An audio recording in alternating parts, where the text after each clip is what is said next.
দেখো বন্ধুরা, কি দুর্ভাগা কপাল আমার। আড়াইটের সময় ডিউটি থেকে এসেছি, মা এখনও রান্না বসায়নি, তো কি খাবো? খেতে তো কিছু একটা হবে। মাকে বললাম রান্না বসানি, বলছে না আমি জানি তুই ও বাড়ি চলে যাবি। বোঝো কাণ্ড। ও বাড়ি কেন যাবো আমি? আমি তো বলে গেছি এখানে আসবো। মুষলধারে বৃষ্টি হচ্ছে দেখে আর রেনকোট নিয়ে ভেবে যাবো না আমি ও বাড়ি চলে যাবো।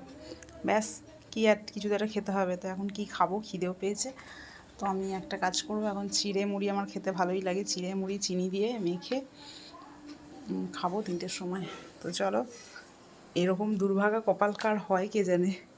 আর আমার মা মাঝে সাঝে রান্না করে না, ভাই যেহেতু বিকেলে আসে রুটি ফুটি খেয়ে নেয়। তো চলো ঠিক আছে, চিড়ে মুড়ি এবার খাই দুপুরবেলা। এই দেখো এখানে চাল, ডিম, আলু, পেঁয়াজ সব রেখে দিয়েছে, সব হাঁড়ি কড়াই ফাঁকা। তো ঠিক আছে, আমার চিড়ে আছে, আমি চিড়েটা নিয়ে ধুয়ে টুয়ে খাই।